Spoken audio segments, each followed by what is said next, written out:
सरकारी नौकरियों में आरक्षण के मुद्दे पर बांग्लादेश पिछले एक सप्ताह से सुलग रहा है। सड़कों पर उतरे आंदोलनकारी छात्र और सुरक्षा बलों के बीच हिंसक झड़पों में अब तक कम से कम 200 लोग मारे जा चुके हैं। राजधानी ढाका से लेकर देश के विभिन्न हिस्सों में छात्रों का प्रदर्शन हिंसक हो गया था।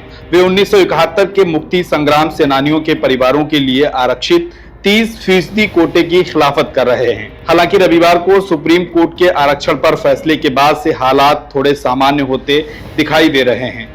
दुनिया की सबसे तेजी से उभरती अर्थव्यवस्थाओं में शुमार बांग्लादेश में रोजगार का संकट कितना विकराल है, नौकरियों में आरक्षण पर मचे बवाल से इसका अंदाजा लगाया जा सकता है। दरअसल बांग्लादेश की सरकारी नौकरियों में 30% कोटा 1971 का बांग्लादेश मुक्ति संग्राम यानी आजादी की लड़ाई लड़ने वाले परिवारों के लिए है। स्टूडेंट्स यूनियन और छात्र इसके विरोध में सड़कों पर उतर आए थे। बांग्लादेश में ये कोई पहला मौका नहीं है जब आरक्षण के इस मुद्दे पर व्यापक स्तर पर आंदोलन हो रहे हैं। बांग्लादेश के प्रथम प्रधानमंत्री शेख मुजीबुर रहमान ने 1972 में सरकारी नौकरियों में मुक्ति योद्धाओं के परिवारों के लिए 30% आरक्षण लागू किया था। उसके बाद से ही इस फैसले का विरोध हो रहा है। साल 2018 में आंदोलन शुरू होने के बाद शेख हसीना की तत्कालीन सरकार ने आरक्षण को रद्द कर दिया था। हालांकि कुछ लोग हसीना सरकार के इस फैसले के खिलाफ हाईकोर्ट पहुंच गए। 5 जून 2021 को अदालत ने हसीना सरकार के आरक्षण रद्द करने के फैसले को अवैध करार देते हुए आरक्षण व्यवस्था बहाल करने का आदेश दिया था। तब से ही बांग्लादेश में इस आरक्षण व्यवस्था के खिलाफ गाहे बगाहे आंदोलन चलते आ रहे हैं, लेकिन इस बार ये आंदोलन ज्यादा उग्र हो गए। छात्र और सुरक्षा बलों के बीच हिंसक झड़प, आगजनी और तोड़फोड़ के कारण कई शहरों में कर्फ्यू घोषित करना पड़ा। इस बीच भी झड़प की घटनाएं सामने आती रहीं।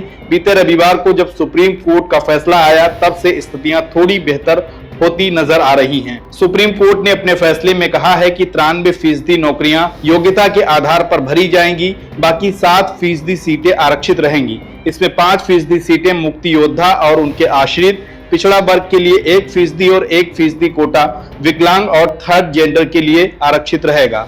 सर्वोच्च अदालत के इस फैसले का हसीना सरकार के साथ छात्र संगठनों ने भी स्वागत किया है, लेकिन छात्र इस बात पर अड़े हुए हैं कि जब तक सरकार की ओर से इस पर कोई नोटिफिकेशन जारी नहीं हो जाता है तब तक आंदोलन शांत नहीं होगा। हालांकि इसके बाद से आंदोलन का असर थोड़ा कम जरूर होने लगा है और इसी के साथ राजधानी ढाका में बुधवार को 7 घंटे के कर्फ्यू में ढील दी गई है। कई दिनों तक हिंसा का सामना कर रही राजधानी की सड़कों पर दोबारा वाहन रेंगते नजर आए। कुछ हिस्सों में बैंक खोले गए, दफ्तरों में इंटरनेट की ब्रॉडबैंड सेवाओं की थोड़ी छूट दी गई।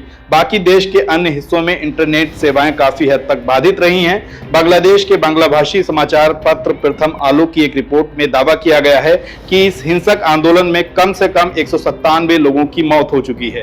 हालांकि एसोसिएटेड प्रेस किसी आधिकारिक सोर्स के हवाले से मौतों की संख्या की पुष्टि नहीं कर सका है। देश की मुख्य विपक्षी पार्टी बांग्लादेश नेशनलिस्ट पार्टी और दक्षिणपंथी जमाते इस्लामी पार्टी द्वारा इन छात्र संगठनों को समर्थन दिया गया था। कहा जा रहा है कि इसके बाद ही आंदोलन हिंसक हो गए थे और पूरे देश में हिंसा का मंजर देखने को मिल रहा है।